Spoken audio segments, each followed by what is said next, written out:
What's going on, everybody? Welcome back to the channel. In today's video, I'll be diving into some of my first impressions of Brothers War. I kind of went through the past week or so of spoilers that have happened online for the new set Brothers War that comes to Arena, I believe on the 15th of November, so we're about a week and a half or 2 weeks away at this point. So it will definitely give a little bit of a shakeup, and I went through and I pulled cards from the set that I thought were going to be pretty interesting overall and maybe have some sort of impact on the meta. It is one of those things when you're at this point and you haven't played with the cards yet, you're not really sure how good they are, especially with the way the meta currently is. But with that out of the way, I figured I'd dive in, kind of talk about some of the cards and kind of go color by color. So I'll have this video broken down into the various colors to make it easier if you're looking for cards from a particular color. If not, you can hang out and watch the whole video. With that being said, let's just dive into the cards and let's just start talking about them. So we're starting with the lands here, and the first land, this one is a reprint. This is Blast Zone. It's a colorless land that comes in the battlefield with a charge counter on it. And the reason why this land is actually pretty decent is the fact that you can add charge counters to it, and then for 3 mana, you can destroy each non-land permanent mana value with the same amount of counters that Blast Zone has. It's a good land. I don't know if it's a land that's going to have a big impact in the current standard, but, you know, you can put 2-3 counters on it because that's usually a nice sweet spot for, like, the overall curve, as a lot of the more powerful spells, I think, in the format are around there. Even 4, I would say, is another good spot for it. And then for 3 mana, it's essentially like a Wrath of God Slate effect in the way that it kind of just removes everything from the battlefield when you crack it with the 3 mana. But like I said, it's kind of skeptical. Is it going to be a major impact? It's probably going to see play in the control decks because, you know, control decks love to have ways to remove things from the battlefield, and having a way to do it land-wise is definitely very good. The downside is that it only produces colorless mana, but still nonetheless a pretty decent land card to start us off. Next card up is Fortified Beach. It's definitely an interesting land. It is the only land that is a tribal land in the fact that it enters the battlefield unless we reveal a soldier card tapped. And the benefit of it is it's a land that produces blue and white mana. No pain damage are taken to produce said colors. And then for 5 mana, it gives soldiers you control +1/+1 to end a turn. You know, there are quite a few soldiers in the format already, and we're getting a bunch more in the new set. So it's definitely one of those lands that I'm actually kind of excited for to play around with, maybe doing some soldier tribal. There's also the uncommon land that if you play soldier tribal that you can play that land and call soldiers when that comes in the battlefield to help you play your soldiers out on the battlefield. So having multiple ways to cast your soldiers for relatively pretty effective mana is definitely going to be very potent for the deck, and I'm definitely excited to maybe put together some sort of soldier tribal deck and really see how it plays out overall. Like I said, I think the upside of it is it's a land that can produce blue and white with no damage taken to you, and then, you know, in the late game, if you really are trying to push through that extra damage, just giving your whole team the additional +1/+1 maybe to finish off your opponent is definitely going to come in handy. Then the next land up is, I think, a great land. You know, it's a green land. It's part of the, you know, those 2-piece combos that we have in the new set where you have to get both pieces to unlock the flip side of said card. And this one I think is great because this, just like the last land, this is a land that produces green. It is non-basic. It is non-legendary, so you can have multiples of these out on the battlefield, and it enters the battlefield tapped only to control a legendary green creature. And there are quite a few, which is definitely, you know, it's not going to be too much of a challenge. I mean, in the early game, worst case scenario, comes in battlefield tapped, you have to take a turn off. But still, nonetheless, having a land that produces 1 green mana, and then in the late game, you can actually tap 4 and create a 2/2 bear creature token that then mill 3 cards and activate only as a sorcery. And I think that's also very good because this land is playing around an ability of the other card that I'll get into when I get into green, where you want to have as many lands as possible in the graveyard to kind of help flip it over. And this is a land that kind of does both and produces a creature in the process. So definitely an overall interesting land, and definitely a good land, I think, to kind of, you know, possibly play if you're looking to be mono green and maybe get a little bit more powerful. Now we're going into multi-colored cards, and the first one up is the Urza Lord Protector. He was the one that I had in the intro screen. 3 mana, 2/4. The artifact, instants, and sorcery spells you cast cost 1 less to cast. You know, this is definitely like a control mage's dream, even also possibly, you know, just that maybe like Esper mid-range or something like that. You have another legendary creature that makes a lot of your removal spells and maybe even artifacts. We'll see how potent those will be with the release of Brothers War. So definitely just in general, a nice discount to have, you know, just blanket it. And it's a 2/4 for 3 mana, which is definitely very good. There are things that can remove it. You know, there are removal spells that do cost like 3 to probably do 4 damage to it. But still, having this out is definitely going to be very good and very beneficial to, you know, the player who's probably going to play this and have mana open to maybe protect it just in case case your opponent has some sort of trick to remove it. And then this is, yet again, just like the last card, this is also a card that you can pay mana, and if we own both this card and an artifact named the Mightstone and Weakstone, exile them and then meld them into the Urza Planeswalker. Yet again, it's definitely going to be interesting to see how many people are going to be cracking the abilities of said ultimates of these cards. So definitely kind of interesting, definitely a very heavy investment, but the benefit of it is you get a Planeswalker. I believe that you can do 2 abilities per turn, per each of your turns, which is definitely very good, and has 4 abilities. So it's definitely like one of those things, it's like the high upside, but it does take a little bit of investment to kind of build into. Next card up is Tokasaya, the Dig Site Mentor. This is another card that the first ability in general is kind of what makes me excited about this. I have seen some Bant decks kind of around the format, and I think just that initial ability this creature has when it's out on the battlefield, the blanket it, creatures you control have vigilance, and you can tap them to surveil 1, I think is definitely very, very big. The other ability of it is it's an 8 mana ability that you exile it. From your graveyard, return any number of target artifact cards with mana value 10 or less from the graveyard to the battlefield, activate only as a sorcery.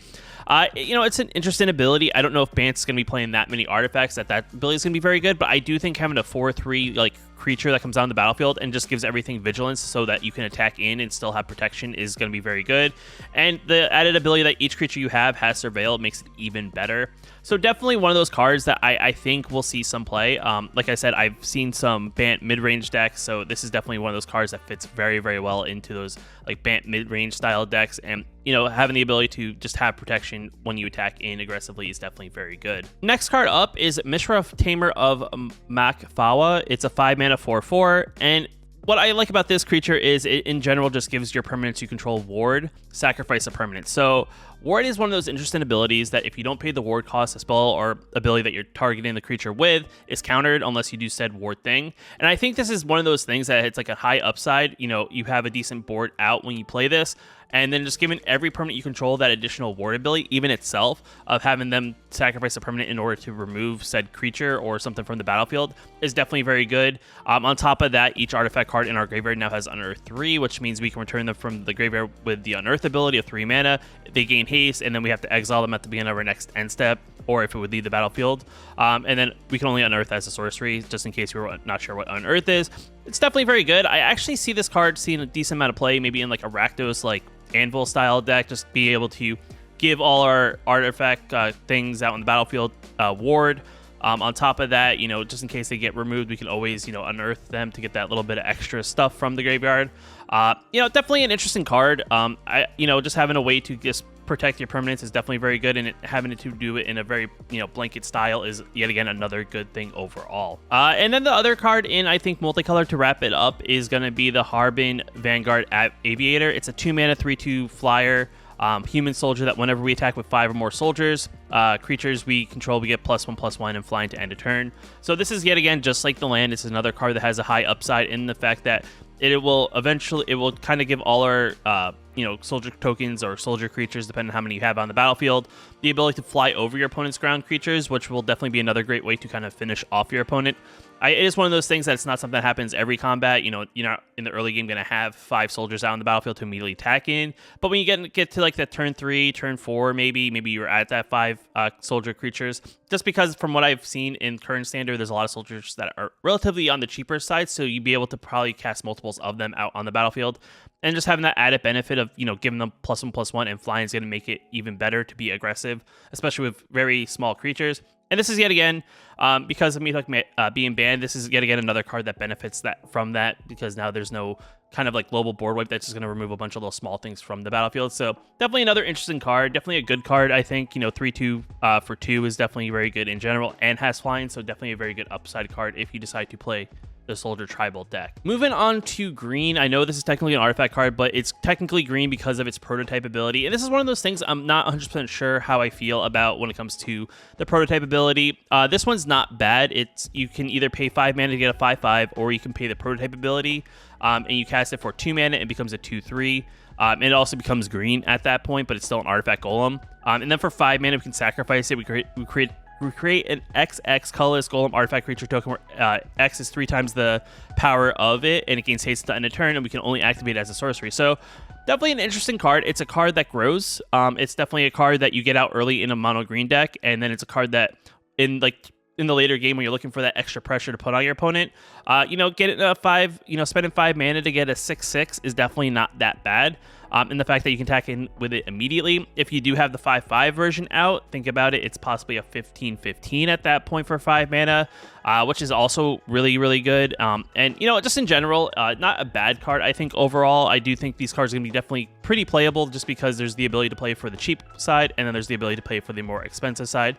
So definitely a card I would definitely check out if you're a mono green player. You're just looking for maybe some other sort of 2-drop that's a little bit more aggressive than maybe a way to ramp yourself up. The next card up is Simian Simulacrum. It's a 3-mana 2/1 that enters the battlefield, put 2+1/+1 counters on target creature control, and then has the Unearth ability to 4 to pretty much do it again and give itself haste.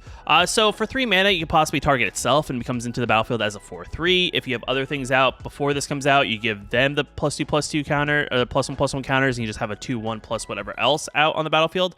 So I do think this is one of those cards that's definitely another way to put in pressure. I think in the late game, you can put these +1/+1 counters maybe on a creature that has trampled to maybe try to get over things that maybe make your opponent have to double block or do something like that to absorb as much damage as possible. And the fact that you can unearth it from the battlefield, I think makes it, definitely very good in general, just because even if it dies, you'll still get the ability of doing it all over again from the graveyard. And I do think getting that recurrent effect is definitely going to be very good, regardless of you're putting on this creature or one of your other creatures. I do really like this card. It's kind of like a creature also with a little bit of a pump spell built into it, and for 3 mana is definitely not that bad. Next card up is the Teethen Wormlet. It's a 1-mana 1/1, has Death Touch as long as we control 3 or more artifacts, so it's not bad in that sense. There are a lot of artifacts in the set. We already kind of went over 2 of them, so it's definitely very plausible that you could have a bunch of artifacts out on the battlefield. And the other benefit here is that whenever an artifact enters the battlefield under our control, we gain 1 life. If this is the first time this ability has resolved, we also get to put a +1/+1 counter on Teethen Wormlet, so it's a creature that grows for other artifacts. So maybe if you don't think the 2/1 wolf for 1 mana is any good, if you want to maybe explore maybe a little bit more artifacts, this is definitely a decent card to put in. It is very, susceptible to removal early just because it doesn't have a lot of power, so Cut Down still hits it. Infernal Grasp also hits it, but still, it's a very interesting ability that if it sticks around, it grows and gets counters, and then, once it starts getting too big, your opponent may have to deal with it in other ways, and if we can get a bunch of artifacts on the battlefield, it then gains Death Touch, which makes it even harder to deal with, so you can attack it a little bit more aggressively, and then, whatever blocks it will also die in the process, regardless of it being bigger or smaller. So another card that I'm kind of like a fan of, definitely going to be seeing if it is going to be plausible to play a bunch of artifacts to kind of trigger that 3 ability of the initial global ability of the card and see if it's really effective, but still nonetheless a very, very good card. So the next card up is Tatiana, Voice of Gaia. This is the other side of the 3 mana card. It is a 3/4 for 3 mana, which is definitely very good. It has reach, which helps block things in the air. Whenever 1 or more land cards are put into the graveyard from anywhere, you gain 2 life. Awesome ability. There are lands that also you can sack and search your library for land cards and gain life that way. The other thing too is, before I even kind of dig into the last ability that talks about how you flip it, this is like, I feel like a great card that pairs well with like Wrenn and 7. It's a card, I feel like Wrenn and 7 kind of fell off a little bit, but this is a card that benefits from Wrenn and 7, right? Like, there are ways to kind of, get great cards in graveyard. Wrenn and 7 is kind of one of those ways to help out. I do think that's good. If you also play, if you play the Soul of Wind Grace, this is, I think, another card that helps with, this is a nice 3-drop. You can follow up with a Soul of Wind Grace. Soul of Wind Grace allows you to discard land cards, and this is a card that's going to benefit from those cards being discarded. So if you only use like the 1 mana ability from Wind Grace, you're going to gain 2 life plus whatever the 1 mana ability is, which is definitely very good. And then if there are 4 or more land cards in our graveyard and we own both this and the land, we get to flip it into its other side. And I believe the other side, I don't think I have the preview of it. The other side has star based on how many lands you control, has, I think, vigilance, trample, reach, has a bunch of like abilities, and it's a very, very good card. And I do think like there's going to be some sort of deck that people are going to like try to figure out to mill lands into the graveyard. Maybe the mill strategy comes back because having lands in the graveyard is definitely very good.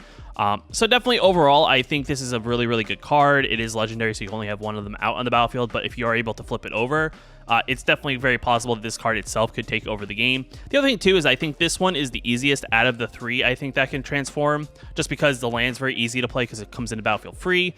And then this is a 3-drop, and then the only other thing you need to do is the 4 lands, which I don't think is going to be too challenging, but still, nonetheless, I think a very exciting card, and definitely something maybe put into green if you're someone who's looking for that like way to kind of take over the game in the later game, if you can figure out a way to really discard your land cards into the graveyard. And, you know, we got a surprise uncommon that I added to the list. This one is definitely kind of interesting. I believe this is a card that's been reprinted, again, in the current standard, which is definitely very good. I think this is a nice budget 4-drop option for a mono green player. It's a 4-mana 4/4. When it enters the battlefield, we gain some life, which is definitely very good. And then if a spell or ability an opponent controls would cause us to discard it, you get to put it on the battlefield instead and put it into the graveyard. So if your opponent makes you discard with like a Liliana ability, you discard this card, and then in the process of discarding this card, you get a free 4/4 and gain 4 life against your opponent. Your opponent's like, well, crap, now they have a 4/4 I have to deal with. So I do think this is going to be a good card.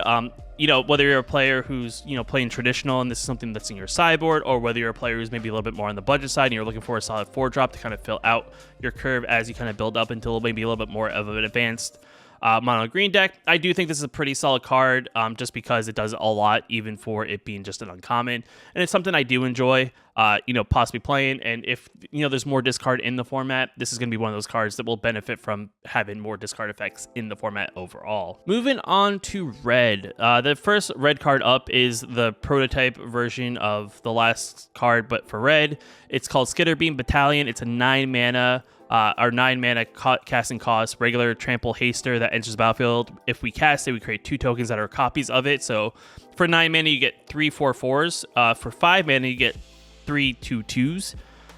You know, I'm not sure 100% how I feel about this one. You know, 3 mana 2/2s could be kind of like okay, but not great. If you have any sort of way to like pump the team, like if you have a wedding announcement out or something like that, maybe this card's pretty good. But I do think at turn 5 is 2/2 going to be enough.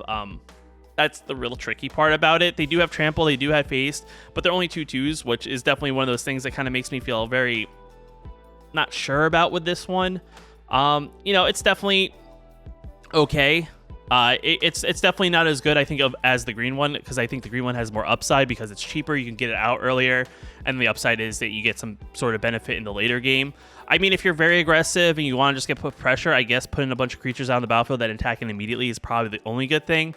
But still, nonetheless, it's kind of one of those ones that I do think is going to be okay, but I don't think you're going to be playing, you know, 4 copies of this one, maybe a copy or 2 is probably the best. And if you're like a mono red player or even any sort of aggressive player, I'm not sure how likely it is that you're going to cast this for 9. Even 5 is kind of expensive for those more aggressive decks, but still not a terrible card. I guess if you're looking for something maybe to be like that finisher, just to get the board as wide as possible and just being able to attack in aggressively is probably what you're looking for when it comes to this card. So definitely a very interesting card, but I'm not really sure how I feel about it. Moving on to black, as there wasn't really too much spoiled at the time I kind of pulled these previews together, so I will probably do a recap on the rest of what's in red, but we're kind of moving on to black. The next card up is going to be the Phyrexian Flesh Gorger. It's a 7-mana 7/5 with Menace and lifelink. And the thing I really like about this card is that its ward ability is that you have to pay life equal to its power in order to target it with a spell or it's countered. And the fact that it's 3 mana side, the 2 black and a colorless, makes it a 3/3, means that it's a 3/3 Menace lifelinker with ward of 3 life that you have to pay in order to target with a spell. And I really, really think this is a good card. I know it's going to, be combat in with Trespasser in the 3-drop slot, so it's definitely going to be one of those things. Do you play this? Do you play the Trespasser? Do you play a mixture of both? It's definitely one of those things. I think the other benefit that this card has is if you're a little bit of a slower deck and you're trying to get into that late game, maybe the 3-drop side is good in the early game in case you need just something to kind of clog up the battlefield. Having lifelink is something your opponent doesn't want to deal with. And then if you get to that turn 7, turn 8, you can cast this for the 7 side, and now you have this big 7/5 Menace lifelinker. And your opponent now has to pay 7 life in order to target with a spell in order to remove it from the battlefield or any ability. And I think that's what makes this card so powerful. I think out of all of them, out of all the other colors, this is probably the most exciting or the most powerful, I think, of the prototype abilities. I think the green is a pretty close second, but this one to me is like, wow, this is a good card. I think when I looked at it on my live stream, I think, a lot of people were very surprised when they were like, wow, they printed this card kind of thing, kind of surprised in that way. But I would say it is that thing that's going to combat with like a Trespasser in the 3-drop slot if you rather play this or a Trespasser. Next card up is going to be Misery Shadow. This is a 2-mana 2/2, and it has the ability of if a creature an opponent controls would die, exile instead. That's very good. So mono black has a way to exile things from the graveyard. So if your opponent's like playing the mirror or they play things like underdog and things like that, this card's gonna be really, really good. So they can't get rid of things that reoccur. And the fact that it's a non-legendary creature, you can have multiples of these out. I mean, granted, it's not like one of those things that you benefit from having multiple of these out, but it is definitely not a bad card in general. And then itself also has a pump ability for 1 colorless mana. We can give a +1/+1 to end a turn, so we can, if we don't really have too much to do on our turn, we can swing in pretty aggressively with this and pump it up. Just in general, I'm a big fan of this card, right? Is this going to take the spot of an underdog, which has the upside in the later game to possibly, draw a card for paying its, blitz cost?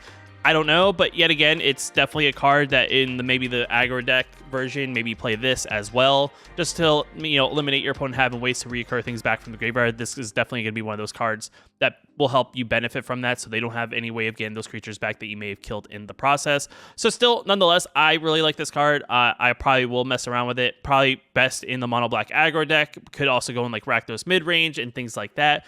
Just the overall, very flexible card, just because it's only a 2-mana creature with only 1 black in the casting cost, and the fact that its actual ability is colorless mana, which makes it very playable in decks of other colors, not just mono black. Next card up is Go for the Throw. I was actually very surprised they reprinted this card. This is actually a pretty good card. It is a very good 2-mana removal spell in the fact that it destroys target artifact creature. It depends on really how aggressive the meta is going to be with artifacts, but this hits a lot of things, and compared to like something like Infernal Grasp, this is actually a better upside in the fact that you're not going to lose 2 life. I would say you probably still want to play a mixture of this and Infernal Grasp, just because this still doesn't target artifacts that could pop up, like things like Bank Buster and then the other artifacts that I kind of already shown from this set in general. But still, this is kind of like that way to kind of alleviate the problem that I think players who play like Infernal Grasp have is in the late game when the life total is getting low. Infernal Grasp kind of, hits your life points when maybe you're not really looking to lose those life points, especially against more aggressive decks. And I do think this is kind of one of those cards that's definitely going to be very playable. Is it going to take over for Infernal Grasp? I don't think so, but I do think you'll see people playing this on top of Infernal Grasp just to kind of have a balance of both, just in case, depending on how the meta goes. If the meta doesn't really have any artifacts in it, this card's going to just get better. If the meta has, a balance of artifacts and regular things, this is going to be one of those cards that is going to be that split, I think. So it really depends on how the meta shifts, but still, nonetheless, if the meta, the way it is currently, and this card comes into it, and nothing really happens to the current meta, this card's going to be like the best 2-drop removal spell in all of Standard. And the next card up is Diabolic Intent. This is another card I was very surprised of. The one thing I do feel is that a lot of people also have the same opinion I've seen online, is that black seems to be getting all the really, really powerful cards. Now, I'm not saying that, that's truly the case. I mean, it's possible that the couple cards that we're getting that impact other colors could help decks that currently exist, but mono black in general are just, black has a lot of very, very powerful cards, and this is one of them. This is a 2-mana sorcery spell that is, as an additional cost to cast a spell, we have to sacrifice a creature, and then we get to search our library for a card, put it into our hand, and then shuffle. So a 2-mana, look for something in your deck, maybe to answer whatever the board state is, or just kind of find maybe something to put more pressure on your opponent at the cost of just paying 2 mana and sacrificing a creature, I think is overall very, very good. This is definitely one of those things, like, let's just say you attack with an underdog, you want to look for maybe like a Liliana for turn 3 or something like that. I don't really know. I think that that's not even possible. Maybe like turn 4 or something, or maybe you want to look for a Sorin. You tag with underdog, you then sacrifice the underdog, you then get the ability to find said card from your deck to get ready to either spot removal something or maybe counter whatever your opponent's doing by having some other creature or something like that. This card's just very, very good. I'm not saying you're gonna probably be playing 4 of these in mono black, but it is probably something you'll probably see a couple copies of in the deck, just because having a way to answer the battlefield just by being able to dig into your library and find said answer makes this card that good at the cost of sacrificing a creature. So this is definitely going to be something you'll see a lot of, and it's definitely very splashable in other colors. Just yet again, just like the Shade, this one is also only 2 mana, colorless, and a black, and it definitely can fit in a lot of other decks in the format. It's definitely it's just overall a very, very good card, and I think a lot of people aren't going to worry about having to pay that additional creature in order to really cast the spell. Moving on to blue, this next card up is definitely one I'm kind of also excited for. It's a 2 mana Surge Engine 3/2 defender. Doesn't sound anything super impressive, but it's one of those cards that Mono Black has a card that levels up. This card also levels up. It doesn't look the same way as a typical level up card would have, just because I feel like for some reason, just because it's on an artifact card, it doesn't feel the same way. So when I first read this card, I was like, wait, you have to do this each turn to really do any of it. But then I really paid attention. It doesn't say end of turn. So for 1 mana, we can make it lose defender and gain this creature can't be blocked. So it becomes unblockable 3/2. Awesome. So for 3 mana, it becomes blue and has base power and toughness of 5/4, and then we can activate it if it doesn't have defender. So we have to do the chapter 1 to do the chapter 2, and then it becomes a 5/4 unblockable creature. So much better.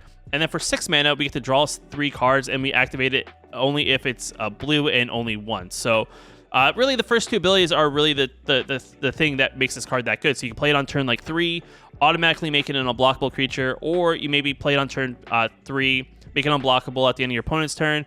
On turn 4, maybe you then make it a 5/4, or in case your opponent, attacks, you then make it bigger. I think, for 3 mana, making it a 5/4 is definitely very good. It's not like the 1 mana card in Mono Black where it has to slowly progress from like a 1-drop, a 1/1, 2/2 to a 3/3, 4/4, and so on. The one downside is the 6 mana ability is kind of a one and done kind of thing, but still, nonetheless, I actually really like this card. I do understand. It will definitely be one of those cards that you'll see in a lot of like control decks, just because I do think it's kind of one of those things that gets it on the battlefield. And if your opponent doesn't really do much, if you're playing like control, it's one of those things that just gets better and better as the game goes on, and you can just kind of sink your mana into it if your opponent's not really doing too much to really get rid of it. So definitely, I think, a good card in general. Next card up is Arcane Proxy. 7 mana, 4/3 that has the ability that when it enters the battlefield, we can exile target instant or sorcery card with mana value less than or equal to its power from the graveyard, and then we get to copy that card, and we can cast its copy without paying its mana cost. So this is one of those cards when I first read it, I was really excited for, but then when I really read it, I think the one thing this card lacks is the ability that it doesn't come into the battlefield at instant speed. So this is one of those cards that's going to target a sorcery. It's going to target a cheap instant if you do its 3 mana ability. It's not really going to hit a bunch of things, though I do think there is a card that kind of gives all your artifacts all artifacts that you may play have flash, so maybe that's the only way, but though that makes it have a second piece, which is definitely not the greatest thing. But still, nonetheless, for 3 mana, you get a 2/1 that could, maybe trigger a cantrip spell. Maybe you see this in like one of those like prowess style decks where you're trying to play a bunch of non-creature spells, and kind of this is just another card that kind of allows you to replay one that you may have already played the game to kind of keep those triggers going. I think is where it currently lives. Yet again, it's 7 mana for its ultimate ability, but I do think the 2/1 ability, the 2/1 3 mana prototype ability is still not bad. I just don't think it's as good as the mono black one or the mono green one, but still, nonetheless, this is definitely not a bad, kind of like cheap kind of spell to kind of get some reoccurring spells from your graveyard. Maybe, for example, you need a Fate and Hope in a pinch situation. You can cast this on your turn, bounce something back, or bounce a token. Maybe you need to dig a little bit. You can do the 2-drop, dig, look at the top 4, maybe find an answer. So yet again, it's not a bad card. I just really wish they kind of made like a artifact version of like a Snapcaster Mage, and this card would be so much better just because it would do so much more. It's just unfortunate they kind of left it as just a sorcery speed creature spell that doesn't really help you in that sense. So the one downside I think is to the card, but still nonetheless a good card. Next card up is Sky Strike Officer. It's a 3 mana 2/3 with flying. So I think the theme of the soldiers in this set, at least they all have flying for the most part from what it looks like. I don't know about the common ones or uncommon ones, but the rares and mythics for the most part have flying. And whenever it attacks, we get to create a 1/1 soldier creature artifact token, which is definitely very good. And I think the other upside of this card is that you get to tap 3 untapped soldiers control. You get to draw a card. So this is kind of being like they're making like spirits in standard, but they're doing it with soldiers instead.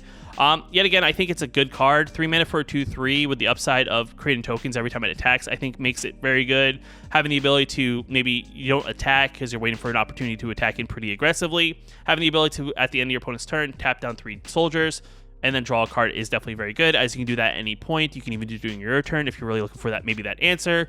The one downside is just because Wandering Emperor is in the format, it's one of those things that if you tap soldiers and maybe your opponent has mana open for that Wandering Emperor, they're just waiting for you to make that mistake, and all of a sudden they exile one of your soldiers, which is the downside. But still, I think overall not a bad soldier to kind of go with that soldier tribal, and in itself is another soldier that's going to help us produce more soldiers to eventually get the ability of the blue-white soldier that then makes everything have +1/+1 and flying as well. So still, nonetheless, a pretty good soldier card for the soldier tribal deck. So the next card up is Hercule's Final Meditation. This is a 7 mana instant speed spell, and as long as it's not our turn, the spell costs 3 more to cast, so essentially it could become a 7 or 10 mana card, though the benefit of this card is it gets to return all permanents to their owner's hands and ends the turn immediately. So this is like a standards version of like a River's Rebuke, though it has instant speed, so it's kind of that added plus ability. And if you're playing if you're like a control deck, this is not a bad card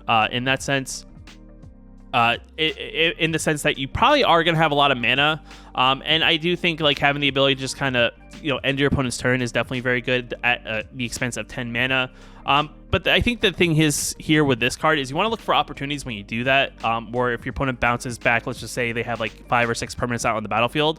You bounce it all back, and they have like 3 or 4 cards already in their hand. Now they have to discard at the end of their turn, and now they're discarding spells possibly either they want to play in the future or discarding stuff that you already have on the battlefield and to get their hand size down to 7.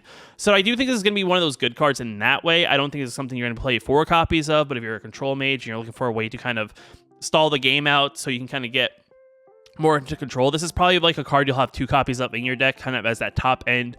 Let me just kind of reset the board state. That as I do think that's the one problem blue has. There's a lot of spells that bounce, but I think this is like one of those upside spells that bounces and does something else. So I do kind of like this card.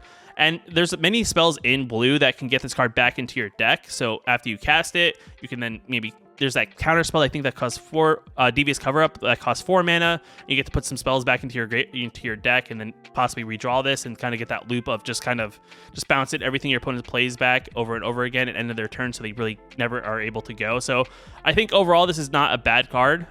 It's just one of those cards that I think it really is a particular card for a particular deck. It's not going to be a card you're going to see in any deck that plays blue in general. Moving on to white, the first card up is Urza Sylex. It's a 3 mana legendary artifact that for 4 mana we can exile it, and each player chooses 6 lands they control, destroys all other permanents, activate only as a sorcery.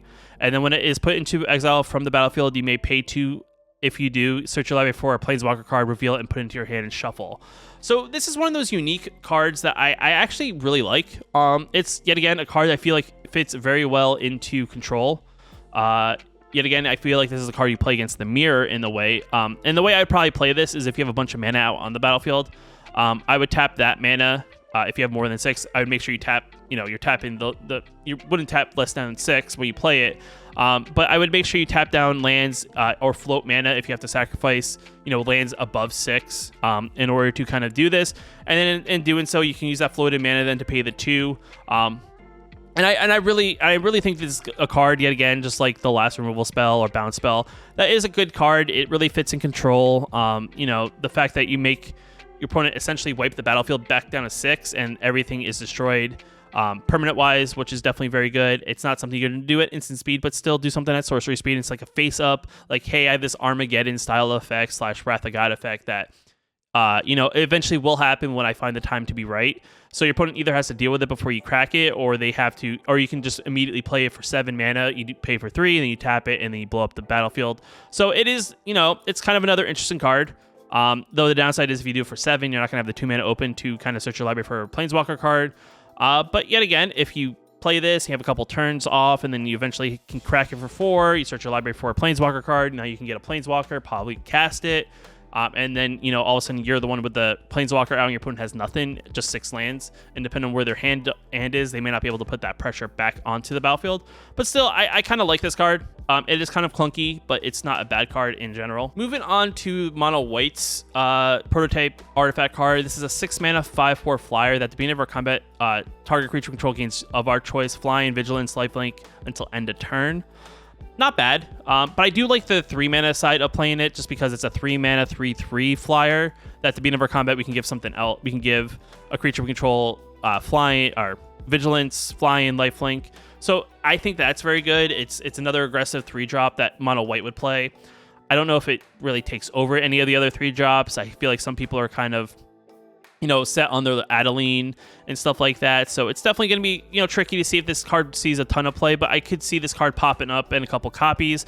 It's also an angel. So, that's the one thing I would say the benefit of this card is it's an angel card. So if you're playing angels, maybe this card finds a place in angels just because there aren't a ton of very effective angels, and having this card in an angel deck could be very, very good.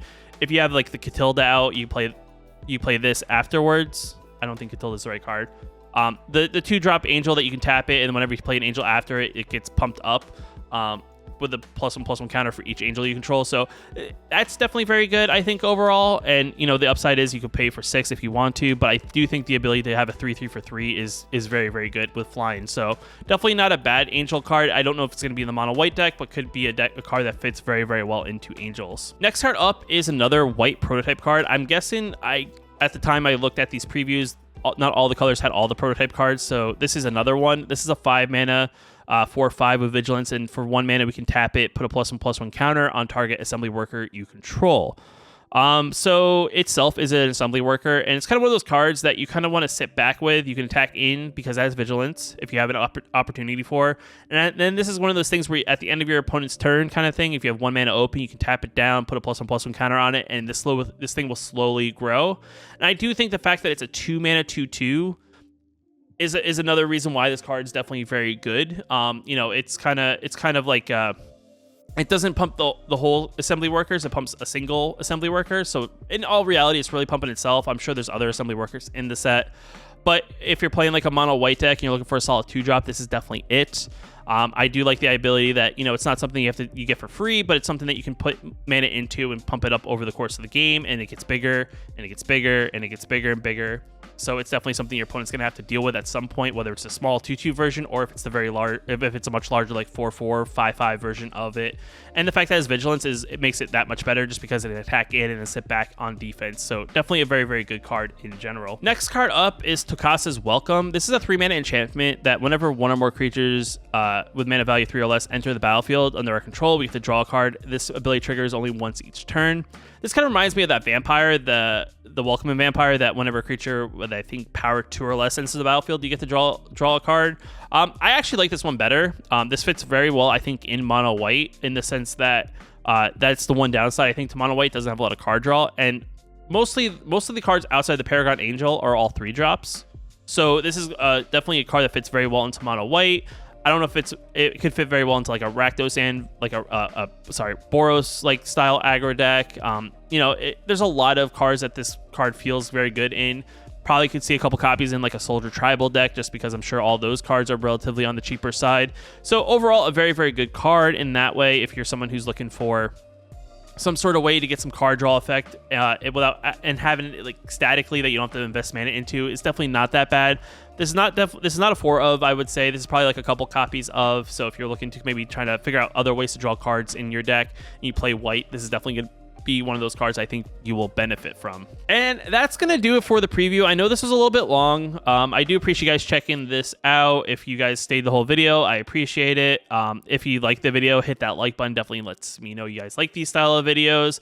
If you're new here, you want to know I post new videos like this one, hit that subscribe button. But until next time, I'll see you in the next video. Just want to give a special shout out to the channel members here on my YouTube channel. You can also become a channel member yourself down below the video. Hitting that join button, it definitely helps out a lot, and I just appreciate you guys for your support.